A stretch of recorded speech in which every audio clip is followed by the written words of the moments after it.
Tuif, Tuif, Taif. And the third place goes to Rauda and the fourth Khadija. Okay. Now for the guys, tough fight, very close, very close. First place,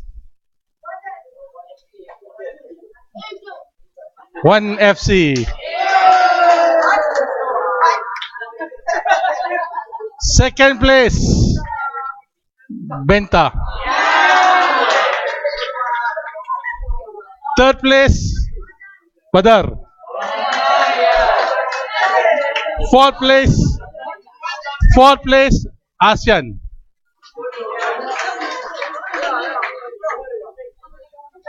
Okay, shall we continue? All right, another 20 minutes, then we're done, inshallah. Okay.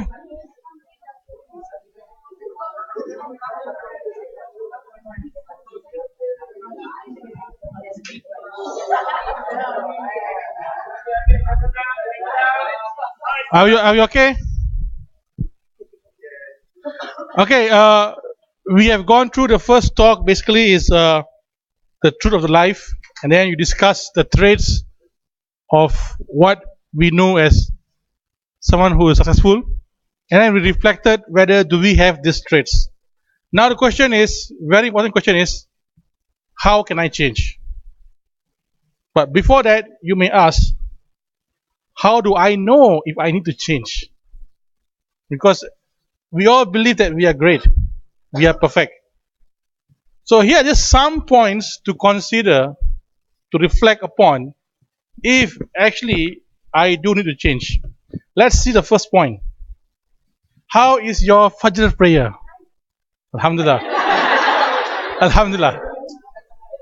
Could you explain nice? Oh. What is nice? Okay. Now this is important. How is the Fajr prayer? Only you can answer this. I can't answer for you. Are you praying on time? You miss your Fajr prayers. Why? Because your comforter, your bed, the aircon is calling you sleep. Sleep. Don't leave me. Or usually waking up, doing your wudu and praying. So by answering how is your Fajr prayer, it's one good step to know, do I need to change? If your answer is, I miss Fajr prayer 364 days in a year, then it's a major wake-up call. You better get up. Alright? So your Fajr prayer is the first clue whether you need a change in your life. When was the last time you read Quran? Now, this is not a joke. I'll tell you one thing. This happened to me about 20 years ago. I was flying back from America to Malaysia after my studies. So happened, next to me was this old Turkish guy. Alright, and in the plane I was reading the Quran. He looked at me, he saw the Quran. Oh, I used to read this a long time ago. You know? That means he stopped reading the Quran. Totally left the Quran. A long time ago. And he's old. So when he says long time ago, it means a long time ago. Alright? So, second question is to yourself. You answer yourself. When was the last time you read Quran? You saw your dad coming in the room. Alhamdulillahi Rabbil Alameen. Ar-Rahmanir Rahim. Maliki Yawmiddin. Iyyaka na'budu wa iyyaka nasta'in. That's not reading Quran. They're just showing your dad, I'm reading Quran. You know? Then I went to a masjid once. There's a ustad who was teaching students read Quran. He helped the student. This is true in Qatar, my own eyes. This happened 2 days ago. Alright? In the masjid, he was helping the student read Quran. Then he told the student, okay, you go and sit. Relook again at what I have taught you, while I'll sit with another student. This student, he went, hid behind the cupboard, took the iPhone, started to play a game. You know? So you don't take Quran seriously in your life. So if that is true, it's a pointer that you need to change. When was the last time you helped someone in need? Again, things to ask yourself. When was the last time you spoke to your parents in a respectful manner? Today, kids are losing this respect for the parents. They treat parents as their slaves. I want it, I want it. I don't care. So when was the last time you showed respect to your parents? Again, this is thing you can ask yourself. Are you sleeping more than 10 hours a day? Right? Are you sleeping in the day and awake at nights? Right? If you sleep a lot of time, it's not good. You're not a baby. A baby needs at least 10 hours a day. We are adults. At least 6, 7 hours is more enough than us. So you sleep too much also can be a problem. Are you always arguing, shouting, and using abusive words? It's not cool. You go to school, you see all this hip hop and all these bad words. It's not cool. It looks disgusting. So if you are using these words, time to change. I cannot live without my phone. Everywhere you go, your iPhone is there, your Samsung is there, or Nokia, whatever you call it. I must have my phone. I want the latest phone, iPhone 7S, if there's one. Okay? If this is true, I will change. The only thing I know is my Xbox or PS4. Is there PS4 or PS3? I don't know. There's PS4, right? It's the only thing I know. Xbox and PS4. In our time, there was no Xbox, no PS4. Only football, hockey, squash, you go and play out. Today, you see kids, vitamin D deficiency. Why? They don't see sunlight. Only in the house. Their fingers doing all the workout. Okay? I spend more than 30 minutes a day on social media. Facebook, Snapchat, this chat, that chat, you name it. I can't keep track of number of chats are coming out, you have all this chat. What's the chat? You're seeing your friend in school tomorrow. What is the chat? If you spend more than 30 minutes a day, something is wrong. Ladies, shoes. And mirror on the wall. Self. Okay? Now, these are just some signs. Some signs. If you have these signs and so on, ponder yourself. I'm serious. This is funny, but take it seriously. Because why? It will build who you are. Now, some of you like, I'm doing that. Some of you may look like this. The ladies, hopefully, none of you are this. Okay? You want to? Okay, now, what's the idea of this talk? It's a short talk, all right? Basically to share the purpose of, at times, why our iman is low. This is common for all. When myself, I'm standing here, the brothers here, the sisters are back, and you all, our iman goes up and down every day. So the question is, why does it go up and down? How can we improve our weak iman? Hopefully together we can learn this today and try to improve ourselves. Now, I'm sharing with you the reasons why we slip, why we lose our iman. The first thing is we are keeping away from Islamic environment for too long.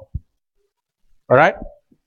We don't touch the Qurans, we don't read good books, and it's as though you take iron, you put in salt water or in water, and you take iron and you put in oil. Which will corrode first? Water. So if you're in a bad environment, you will get corroded. But if you're in a good environment, it'll protect you, like oil protects the iron from corroding. So the environment plays a big role. So in school, if you're mixing with a bad environment, it will affect who you are. Next one is, We are keeping away from good examples of righteous leaders. How many of us here have read the stories of Sahabas? Who they were, what they had done for Islam and so on. But rather, we are reading books on fictions and so on, and we know all about these characters, not about what the Sahabas have done. Imagine if you are close to an imam compared to close to a heavy metal rocker. Do you think they have the same character? No. If you are an imam, you're close to an imam, right? You'll have a proper akhlaq. You'll dress properly. If you're close to a heavy rocker, you wear the tight jeans, you know. You can't even sit, but you wear tight jeans and you just walk, you know. Why? God knows what. It is as though you're walking into a shop of perfume. If you're close to someone who is good, who's righteous, you seek knowledge. When you walk in a shop of perfume, even though you don't buy the perfume, something will fall on your body, right? The smell. You still can smell the perfume. And imagine you walk in the fish market without buying any fish. In this market, you will smell like a fish. Is that true? Same thing. If you walk in the right company, you will smell right. If you walk the bad company, you will smell bad. So it's our choice, preference to select our companies. So these are one of few reasons why we slip. And then we fail to seek the true knowledge. Our main source is not correct, right? We easily get deceived from others. When people tell you something, go and look up the Quran, the Hadith. What is the actual meaning behind this? Just don't believe what people say, right? How many of you have heard about ISIS? Now, some of your friends may tell you we support ISIS, and they give you the reasons. Just don't buy what they say. Go and seek knowledge from your fathers, from your brothers, from your friends, from scholars. What is the truth? What is this all about?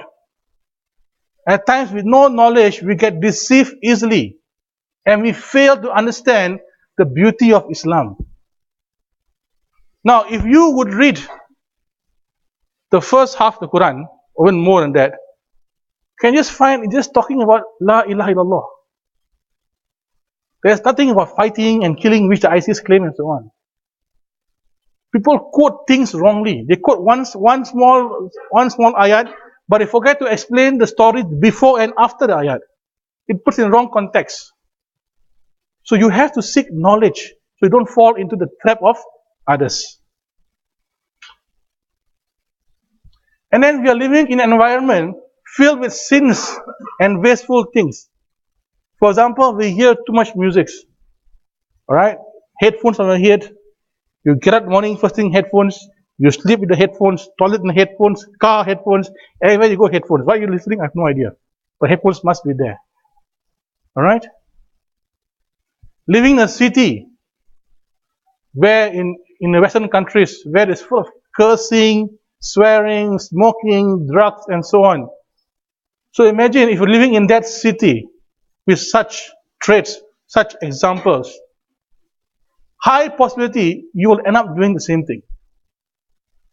Why? Because when you leave the house, that is what you see happening around you. Eventually, it will seep into your subconscious mind and you will create a person which will do the same thing. Involving in backbiting. That girl's hijab is not so lousy, you know. Why she put a pin here? Why can't she put a pin there? She looks so ugly. Her nails are so long, you know. You know. You start to backbite and so on each other, gossip about each other. Alright? Then the guys, you get too consumed football game. Liverpool, this, Manchester, oh, this guy he missed the ball and so on. You spend 1 hour talking about the games. You talk about Beckham and I don't know who else. Let me ask you a question. What's your name? Your name? Huh? Tuan. Okay, Tuan, right? T-U-A-N. Does Beckham knows Tuan? He doesn't, right? Okay, what's your name? Daniel. Does Beckham knows Daniel? No. Why you spend a lot of time doing Beckham? Who is he? Why you go and buy his t-shirt? I don't know what number he has, so. Why you spend time within time to buy things of Mercy, or whatever? Why you know what Mercy is doing today, where he's gone? He doesn't care about you. Why you care about him? Why are you spending your money, your time for something which he doesn't even care for you?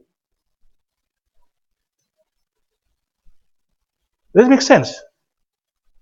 You know, we get, why? Oh, my friend, he support Liverpool shirt, so I must be in that group, the cool group, Liverpool group, so I support them. No talk about Beckham, I don't know whether it's Beckham from Liverpool or where he's from.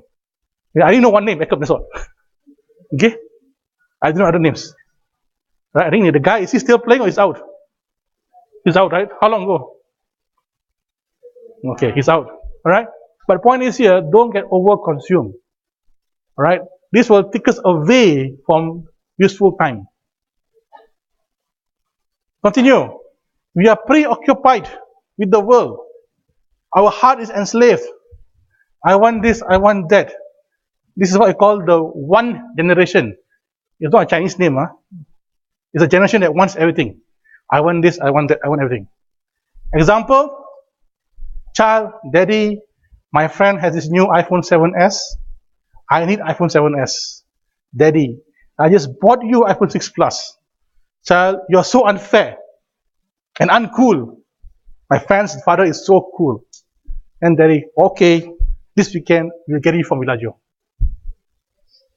Typical? Yes. Some of you here have bought phones. After 3, 4 months, 5 months, your friend has a new phone in school. You have to keep standard.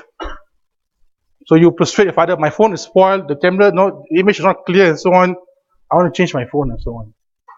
You're just too entrapped yourself with material needs.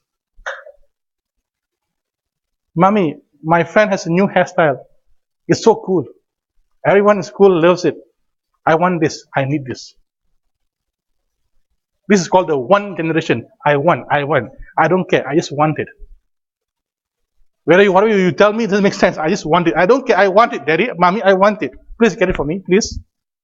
Then the parents will go and get it for you. This is true. This hadith says that one of the signs of Akhirah is what? The parents will become the slave of the children. And today you are seeing it. So even the parents need to wake up. Control these needs for your children.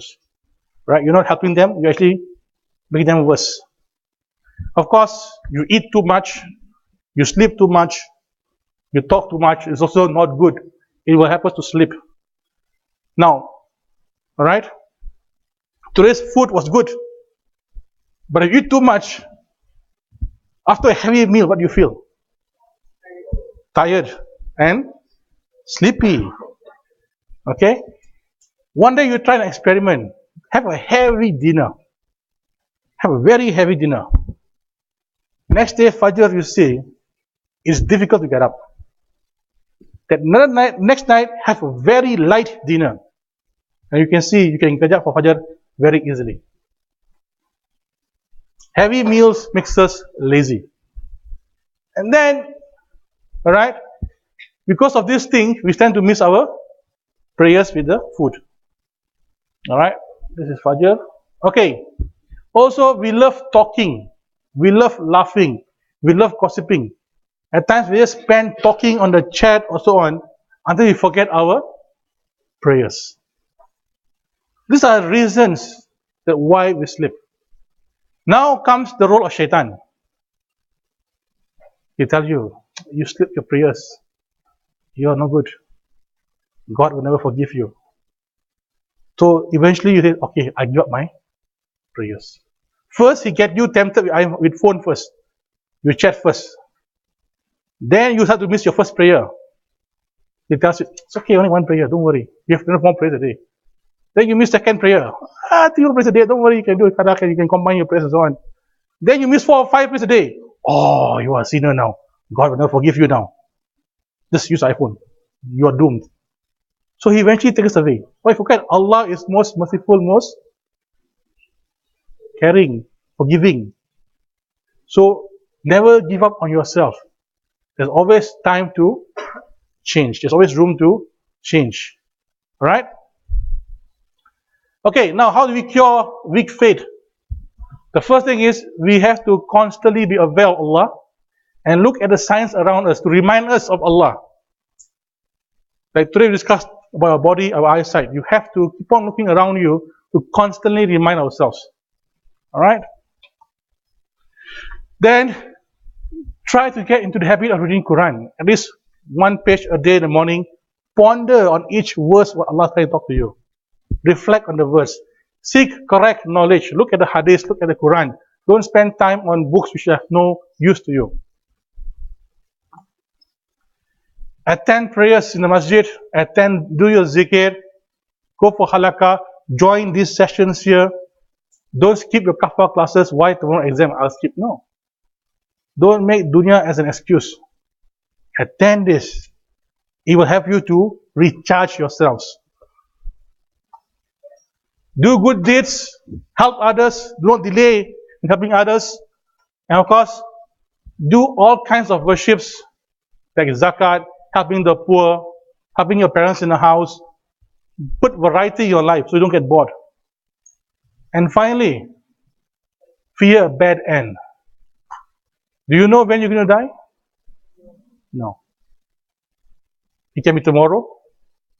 It can be 1 year's time, 10 years' time. We don't know. Close your eyes, imagine. If your time comes, are you ready for it? In Islam, it's good to always remember death as often as possible.